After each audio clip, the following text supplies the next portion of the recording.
So, the US Federal Reserve has cut the interest rate this week in the US, and we're expected to see an interest rate cut by the Bank of England next week. But what does this mean for mortgages and borrowing and property portfolios? Does it mean what you think it would? Should you be sitting there and waiting for rates to go down before you do anything?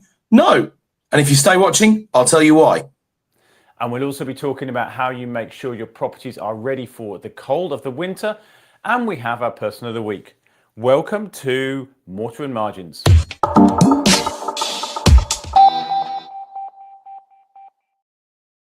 So Adam, we've been a busy week for certainly economists, but also property owners, because we had the US interest rates decision. The Federal Reserve decided to cut rates, which Donald Trump's been telling them they should do for a long, long time. Not as much as he thinks they should cut rates, but they cut from 3.75 to 3.5% their benchmark interest rate. What does that mean for UK property owners? Well, first of all, we're tied heavily to the US bond market. So when they cut, we cut effectively because we're dragged down or dragged up, depending on what's going on. We've also got the decision coming from the Monetary Policy Committee next week. And we had some mixed messages from the committee who were in front of the Treasury Select Committee, which is always interesting watching if you're needing to sleep late at night on YouTube, Dunk. Yeah, and for the Bank of England, obviously, with the US having cut, it makes it a little bit easier for them because they don't need to worry about creating disparities in the currency markets. So it's a little bit simpler for them to cut. And I guess that's what you're expecting next week. But what do you think further out, Adam? Where are you seeing the path? Yeah, I think we've got 2 to 3 cuts coming over the next 12 months. Lean on 3 at the moment, to be honest. And that was also helped in a way by poor UK GDP growth figures or lack thereof. So, we've had our first quarter where we've actually contracted in economic activity. Normally, ceteris paribus, as we economists say, all else being equal, that would mean an extra cut in the rates or a cut more quickly in order to try and boost economic activity, which is obviously a bit wan at the moment, Dunk. Yeah, so that was a surprise, wasn't it, that drop? And the figures have been, much poorer in the same way the start of the year was much better than expected. The end of the year has been much more disappointing. And obviously there was the cyber attack, but also seems a lack of confidence in the market, which I think will be more worrying for the Bank of England unless they put it down to a sort of temporary budget jitters, I suppose, caused by some perhaps poor communication from the government around what they wanted to do. But so you think there's 3 cuts coming up through next year, but at the beginning you suggested that you maybe felt they wouldn't be feeding through directly into mortgage rates, which is obviously what we care about on this show. Yeah, so this is where we need to be really careful. I advocate and personally use 5-year fixed rate mortgages because they take out volatility. 2-year fixed rates are for speculators, really. And they've also got a lot of fixed costs these days, valuations, solicitors. It all gets more and more expensive as professional services escalate. But ultimately, the 5-year is only dictated by a relatively small amount by the bank base rate. So we need to be cautious. We also need to be cautious because the price of money is set by the swaps market as a rule, which is related to the gilts market, which is related to the bank base rate, but they're not exactly the same thing. And for the past 2 years or so, the swaps market has been trading at a reasonable discount, about 35 basis points to the 5-year gilt. Now, this is really a measure of supply and demand and confidence in the marketplace. So it's had to be the case that the swaps have had to be discounted because there's been a lack of mortgage demand. If that mortgage demand picks up, that discount can easily, that gap will narrow and potentially become a premium and not a discount. So that 35 basis points, it's 1/3%. That could quite easily become a premium. That could all be swallowed up by a 0.5% cut in the rates. We wouldn't see anything feed through into the 5-year mortgage rate. So I don't think if we see 3 cuts of 0.25%, which is what I think we probably will see over the next 12 months, then I don't think we're going to see 0.75% come off those 5-year mortgages. I think we might see 0.25% come off the 5-year mortgages, which probably isn't worth hanging out for. Okay, so what you're saying in effect is that as the Bank of England's benchmark rate drops, that makes mortgage borrowing more attractive, so more people want mortgages, and that effectively actually pushes up the cost of the swap rate, which is effectively the price that the mortgages are, or the 5-year fixed mortgages are based on. And therefore, you think that if you're thinking about remortgaging, you should be thinking about doing it now rather than waiting, because you might not have much of an advantage in a year's time. Even There's very little point thinking that you're going to get a lot better deal, and especially if you're sitting there on a variable rate at the moment. There'll be tons of people next year who were on 5-year fixes from 2021, super cheap money, the cheapest money ever got, and they might be sitting thinking, "Well, we'll ride 6 months." You're not alone, Duncan. You're not alone. It's both of us, right? So I don't think there'll be a material improvement. Now, luckily, on our residential properties, we don't pay any sort of premium above the swap. In the buy-to-let arena, we pay loosely a 1.5% to 2% premium above the swap rate. But that's fair enough. We're commercial, and residential is a very competitive space. And you're seeing mortgage war as a big headline pop up again and again at the moment in the press. And is it still a competitive market? Because we have in the past seen periods where it's been very, very aggressive, banks and lenders trying to win share. Is that something we can expect as rates go down, or are they going to be more cautious and perhaps we won't see such kind of sort of loss leading almost products coming out? Well, I think what would really change that, any of these sort of seismic shifts, a bit like Reform have mentioned, perhaps not paying any interest on what the commercial banks have got deposited at the Bank of England, a seismic change would change something like that. But this is, they want your mortgage because they want your bank account, because they want all your financial products, particularly your credit card, because that's the one they make money on. And also around about 30% of people don't refix, not just because of apathy, but because circumstances change and things like that. And that's when you get profitable. So you or I won't be profitable to the bank unless we're out of contract, out of term, in which case they'll be making a nice juicy premium on us. Or they might be cross-selling us all their other products, right? So it's generally the guys who aren't paying enough attention who are the ones that are making money for the banks. And the guys who are really on the ball can try and make sure that they give as little as possible, right? Yeah, a good way of looking at that would be to look at, say, credit card 0% debt. I mean, it's widely used. Martin Lewis, money saving expert, has preached about this for decades now, really. Around about 50% of the credit card debt in the UK, unsecured debt, obviously, is at 0% interest. So the bank is actually paying you to hold that money. The other half is at about 25% average APR. So credit card debt returns to the banks about 12.5%, which is a good rate of return, of course. There's a big gap. Right, Adam, I think it's time to move on.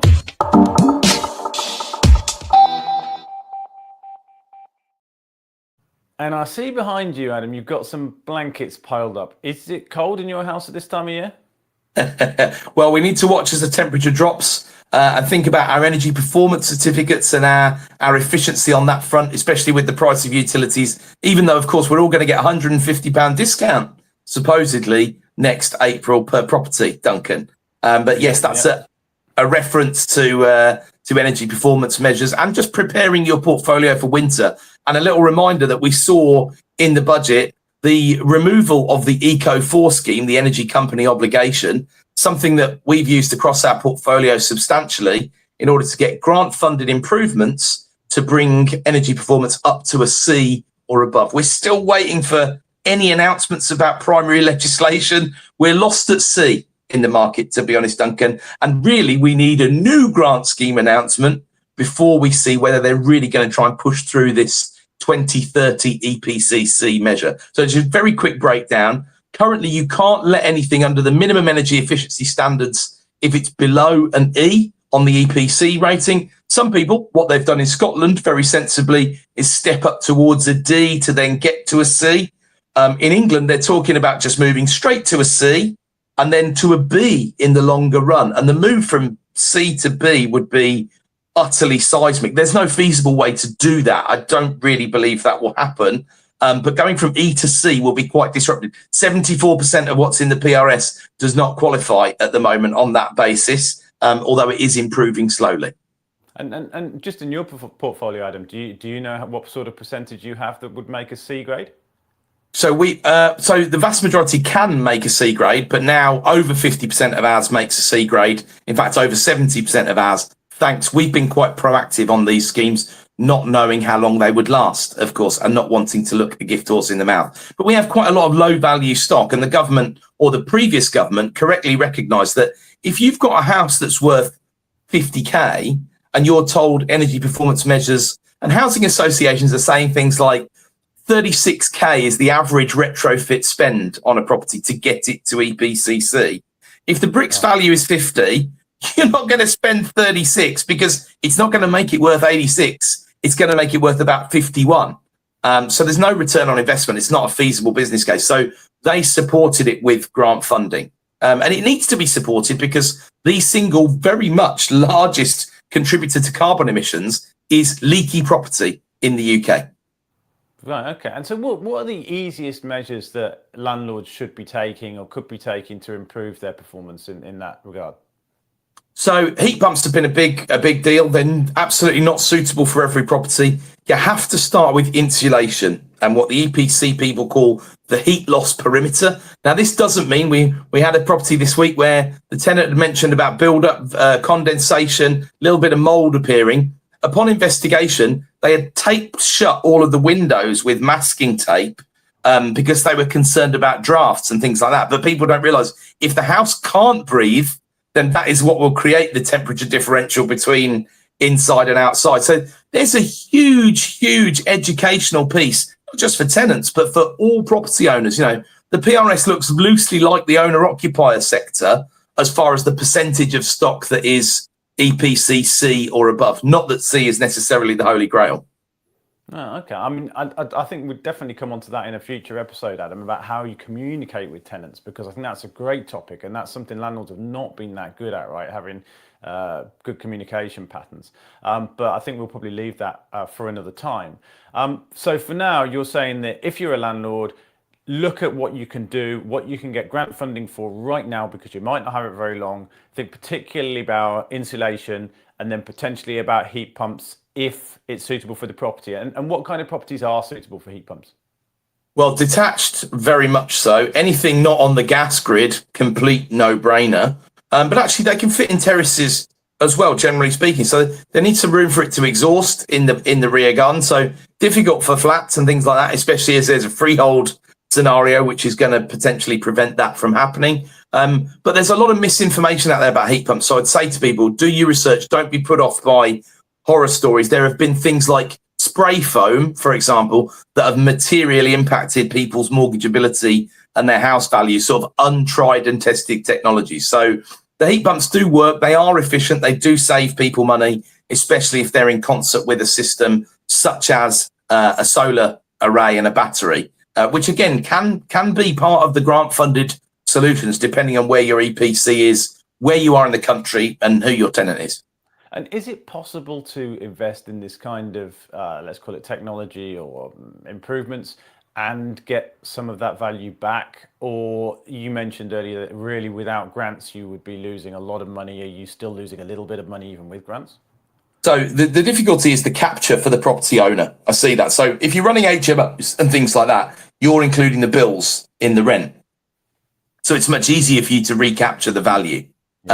That needs to be considered. There are some pilot solar schemes running, Dunk, where the landlord can recapture the value because they can charge the tenant what the tenant would otherwise have paid through the electricity grid for micro generation. Now, you're probably looking at 7 to 8% returns for that stuff. So nothing that sets the world on fire. But if there was a way of leveraging, you know, when the government had the Green Deal, right, it was a great idea. The problem was the returns weren't coming from the Green Deal. So people would have to wait 28 years on the bills to get the money back. The theory was good, but the tech wasn't there. But the tech has moved on like it does. Okay, so it can be possible. Brilliant, Adam, thanks. And I hope you won't need those blankets this winter.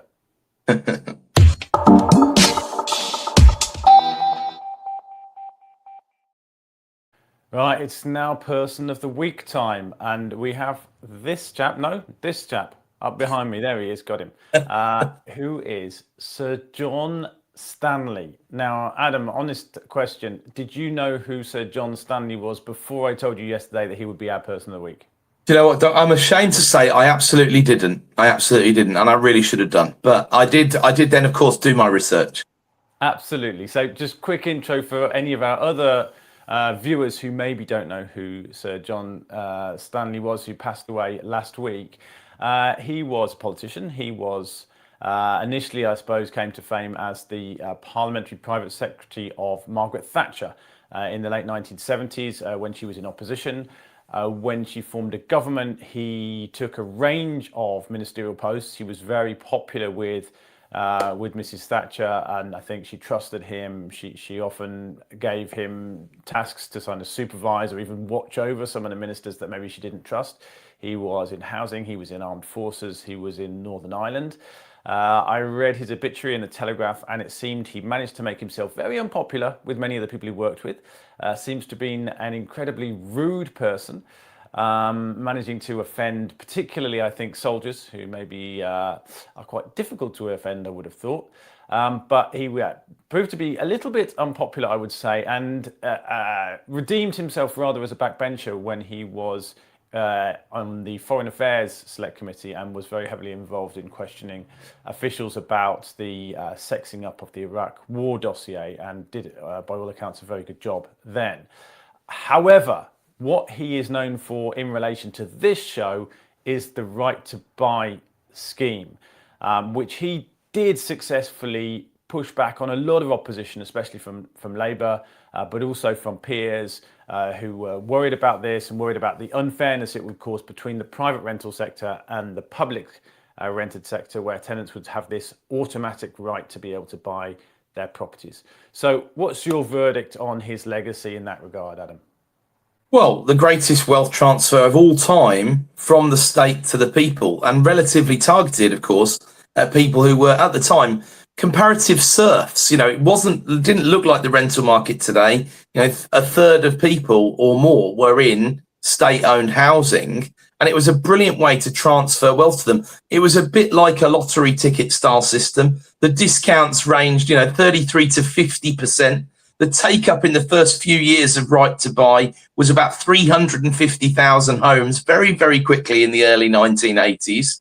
And of course, you were luckier where you lived. There were people who won £1 million lottery tickets further down the line on properties they bought in London. So there was an element of luck, or a significant element of luck. The biggest problem was that it wasn't replicatable, because they didn't reinvest enough of the money, or force enough of the money to be reinvested into building more social housing. So we've got to fast forward to today, and we're a bit stuck, really. And that's why we've got such a big private rental sector, because the social sector was depleted. And one of the other things that upsets people is around about 40% of those units that have been bought under Right to Buy are now in the private rented sector. Some of them Angela Rayner style, where she exercised her right to buy, and now it's owned by a trust, and it caused all that fuss, and that is a rented property. Some was sold to private landlords, but the wealth transfer was there. But is it fair that it was in the early 80s that happened in perhaps our parents' generation, or even our grandparents' generation, depending on how long they've been there? You tell me. And of course, Right to Buy was so generous. All that's happened since 1980 is the scheme has been chipped and chipped and chipped and chipped away at. So the discounts aren't as big anymore, and all the rest of it. Still a good scheme for the several thousand people that exercise it every year. But we went from 150,000 to about 7,500 people who exercised their right to buy last year. Done. Yeah, I suppose I actually, and again, put up my hand for ignorance here, I wasn't aware that it was still operating, and there's still thousands of people each year who are buying their council properties. Okay, that's right. I'm going to pull you up, though, Adam, on your greatest wealth transfer ever, because you made this point, I think, a couple of weeks ago about not going back beyond 1940. But I would suggest that perhaps the redistribution of the monasteries after the Reformation may have been a bigger wealth transfer. But in the same way, transformational society, creating, in effect, almost a whole new class, almost this sort of lower middle class that got created as people crystallized some of the wealth that was in those properties that they were living in, and will, I think, have a genuine, historians will look back and say this is a genuine turning point, and I think already do, in the way that our societies work.